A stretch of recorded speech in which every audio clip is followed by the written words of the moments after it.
December 16th, 1985, 5:47 p.m. Sparks Steakhouse, 210 East 46th Street, Manhattan. Paul Castellano stepped out of his black Lincoln and never made it to the curb. 6 bullets, 2 shooters in white trench coats and black Russian fur hats. His underboss, Tommy Bellotti, dropped beside him on the wet asphalt. Shoes still shined, blood pooling under the streetlights.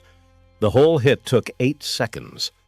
By 6 p.m., John Gotti was the most powerful man in American organized crime, and by 6:05, he had inherited a problem nobody warned him about.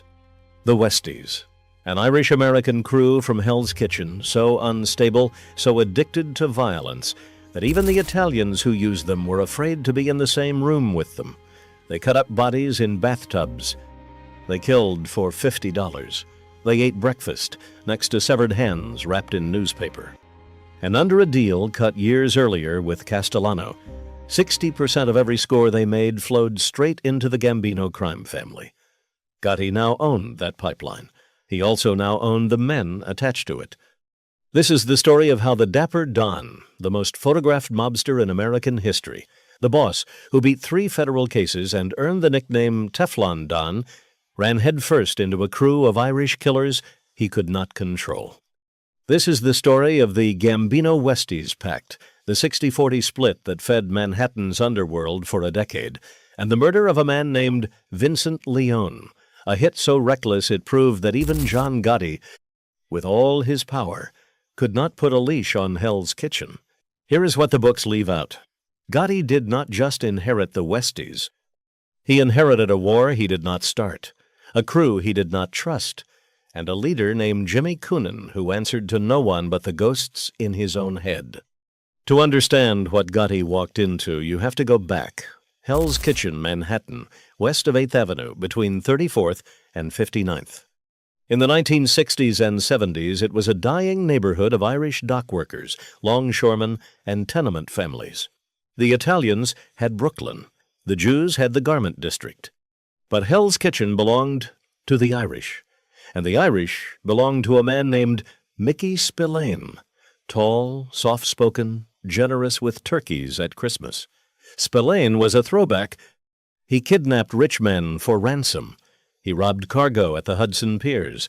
He didn't deal drugs, and he didn't kill children. By the standards of his trade, he was almost gentle. Then came Jimmy Coonan, born Westies of 1947. A baby-faced kid with sandy hair and dead blue eyes. When Coonan was a teenager, Spillane's men had grabbed his father, beaten him, and held him over a debt. Coonan never forgot. He swore that one day he would kill Mickey Spillane and take Hell's Kitchen for himself. He spent the next 15 years doing exactly that. Coonan partnered with a man named Mickey Featherstone. Featherstone was a Vietnam veteran, jittery, paranoid, prone to blackouts. Together, between 1975 and 1978, they systematically dismantled Spillane's organization. They killed his lieutenants one by one. Tom Devaney, Tom Kapatos, Eddie Comiskey, gunned down in a bar on 10th Avenue with a .38 in his back. Mickey Spillane fled to Woodside, Queens, thinking distance would save him. On May 13th, 1977, he stepped out of his apartment building, 4 bullets. He died on the sidewalk. The hit was contracted out to a Gambino soldier named Roy DeMeo. Coonan didn't even pull the trigger on his greatest enemy. He used Italian muscle, and that detail matters. Because that one favor, that one transaction, that one bullet purchased through the Italians became the foundation of everything that followed. Coonan understood something the old Irish never had. He could not run Hell's Kitchen alone. The Italians had the courts. The Italians had the unions. The Italians had the connections that turned $10,000 scores into $10 million scores. So Coonan went to see Paul Castellano, Big Paul, the Pope, the boss of the Gambino crime family. A man who lived in a mansion on Staten Island, modeled after the White House. The meeting happened in 1978. The terms were brutal and simple. The Westies would become a satellite crew under the Gambino umbrella. They would handle the violence the Italians did not want their fingerprints on.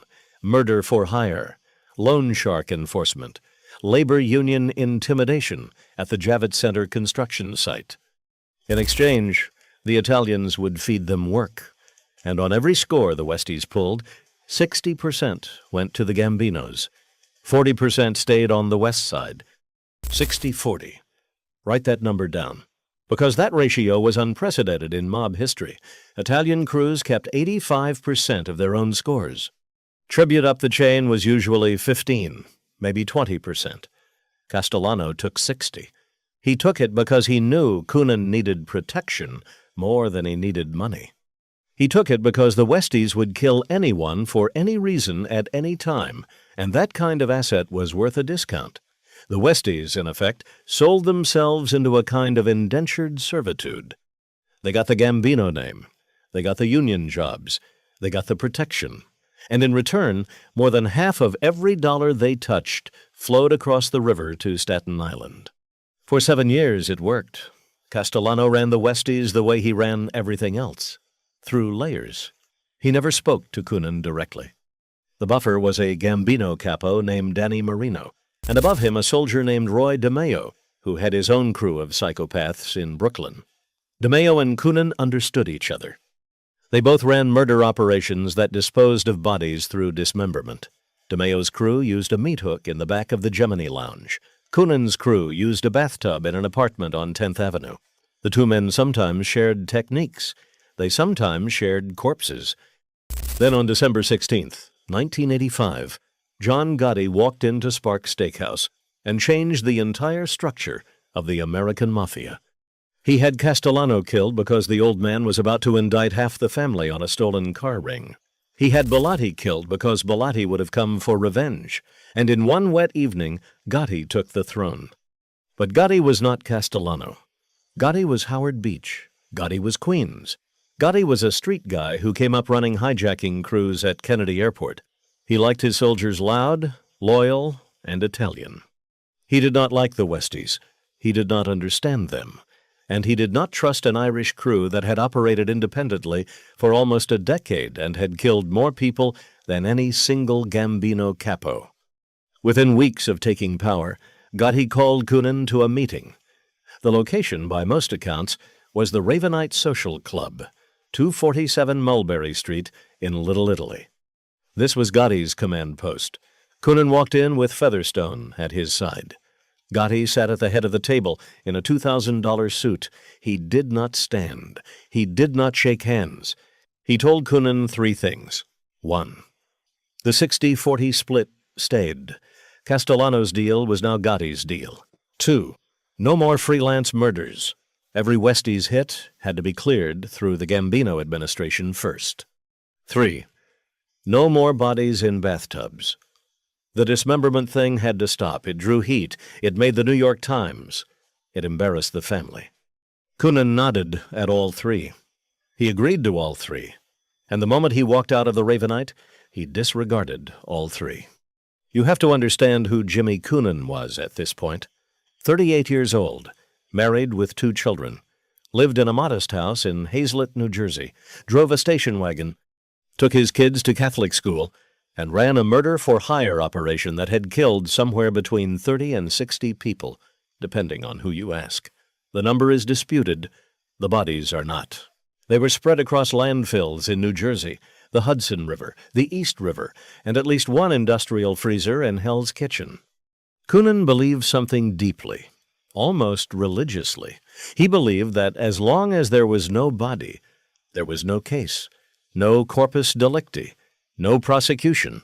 So the Westies dismembered everyone. Every single victim. They removed teeth to prevent dental identification. They removed fingertips.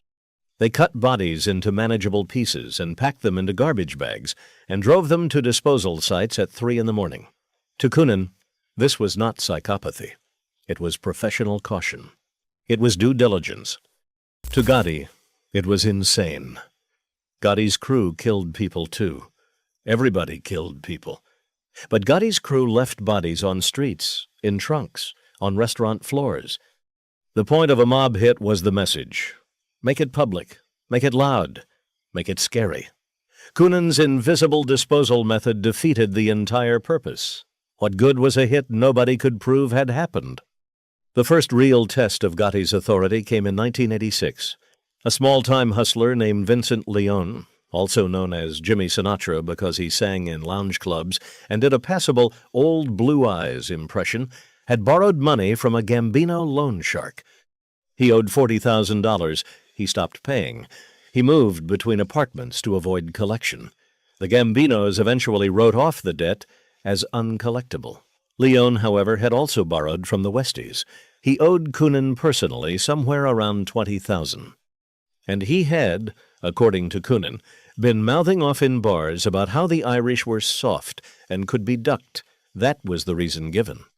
The real reason, according to Mickey Featherstone's later testimony to federal prosecutors, was simpler. Coonan wanted to send a signal to his own crew. He wanted to remind them that nothing had changed under Gotti, that he was still in charge, that the new Italian boss did not run Hell's Kitchen. On a night in the spring of 1986, Vincent Jimmy Sinatra Leone was lured to an apartment on 10th Avenue under the pretext of working out a payment plan. Two Westies enforcers were waiting. The first shot hit him in the back of the head. Leone went down on the kitchen linoleum. The second man stepped over the body and put 2 more rounds into the skull to make sure. Then they did what the Westies always did. They dragged the body into the bathtub. They drained it. They dismembered it. They removed the teeth. They packed the pieces into plastic bags and drove them in shifts across the George Washington Bridge. Vincent Leone was never seen again. His mother filed a missing persons report. The NYPD opened a file. The case went nowhere because there was no body, no witness, and no apparent motive that detectives could connect. But here is the part that mattered. Coonan had not cleared the hit with Gotti. He had not even informed Danny Marino, his Gambino liaison. He had simply done it, on his own authority, against direct orders. Less than 6 months after Gotti had taken the throne and looked him in the eye and told him those days were over. When Gotti found out, he was furious. The Ravenite was put on lockdown. Marino was summoned. Coonan was summoned. The story Mickey Featherstone later told the FBI is that Gotti screamed at Coonan for 30 minutes straight, cursed him, threatened him, told him that the next unauthorized hit would be Coonan's own. Coonan listened. Coonan apologized. Coonan paid an additional $30,000 tribute to the Gambino family as a gesture of contrition. And then Coonan walked back to Hell's Kitchen and continued doing exactly what he had always done. Because here was the truth Gotti could not face. He needed the Westies more than the Westies needed him. The Javits Center construction project was pumping millions into Gambino coffers through union kickbacks, and the muscle on those job sites was Westies muscle.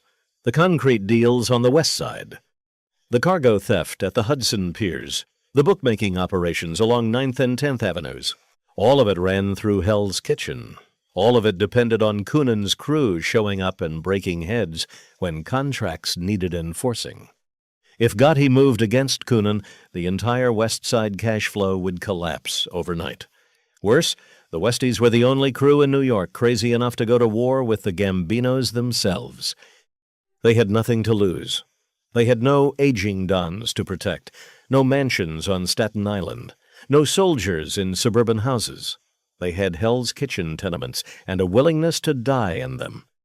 Gotti understood the math. He swallowed the Leone insult. He kept the 60-40 deal. And for the next 2 years, he tolerated a relationship that everyone around him could see was costing him control of his own organization. Things began to unravel in 1987. The crack was internal. Mickey Featherstone, the triggerman, the partner, the brother in arms, was set up by his own crew on a murder he did not commit. The Westies had killed a man named Michael Holley in 1985, and Coonan had quietly let the blame fall on Featherstone to clean up an old debt. Featherstone was convicted in May of 1986 and sentenced to 25 years to life. Sitting in a federal cell, Featherstone did the math. His wife Sissy visited him. She told him the rumor on the street that Coonan had framed him to take him off the board permanently. Featherstone, the Vietnam veteran, the man who had killed for Coonan a dozen times, made a decision that ended the Westies forever. He called the FBI. He flipped. For 13 months, Featherstone and his wife wore wires. They captured conversations with Coonan, with Westies enforcers, with Gambino soldiers. They documented the 60-40 split in detail.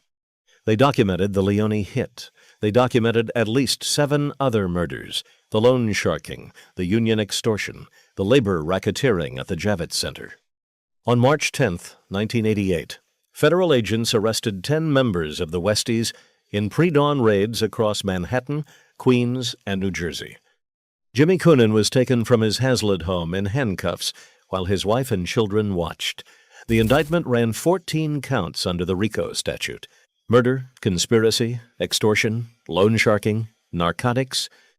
Prosecutors connected the Westies directly to the Gambino family through Coonan's testimony, through wiretaps, through Featherstone's recordings.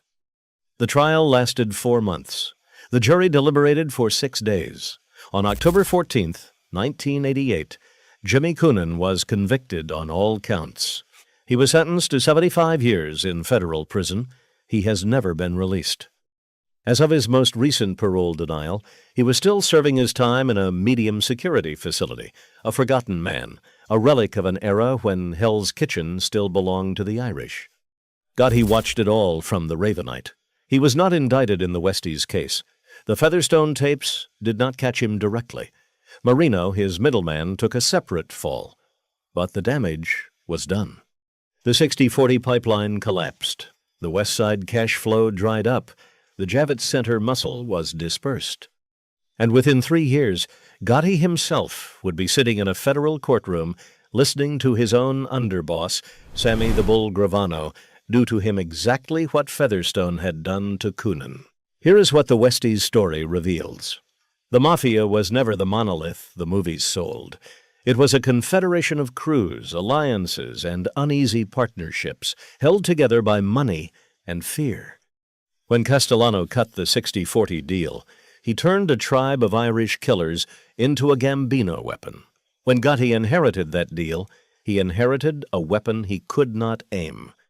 The Dapper Don, with his $1,000 suits and his television smile, sat at the top of the most powerful crime family in America and could not get a Hell's Kitchen Irishman to stop dumping bodies in the Hudson. That is the real lesson. Power in the underworld was always conditional. You held it as long as the men below you agreed to let you hold it. The minute they decided otherwise, all the suits and all the social clubs and all the press coverage in the world could not save you. Leone has never been found. His remains are somewhere in a New Jersey landfill, or at the bottom of the Hudson, or scattered across 3 states. His mother died in 1994, still waiting for word on her son. The NYPD case file remains open. Technically, in the eyes of the law, Leone is still missing. But everyone who needs to know knows. He was killed in a tenement kitchen on 10th Avenue. He was killed because Jimmy Coonan wanted to send a message. And he was killed because John Gotti, the most feared boss in America, could not stop it. Hell's Kitchen never belonged to the Italians. It never belonged to Gotti. It belonged to itself. And by the time the Dapper Don figured that out, Mickey Featherstone was already wearing a wire, and the entire arrangement was about to disappear into a federal courtroom forever. That is the story of the Westies. That is the story of the 60-40 deal. That is the story of the only crew in New York that even John Gotti could not tame. If you found this story fascinating, hit subscribe. We drop a new mob documentary every week. Drop a comment. What Mafia figure should we cover next?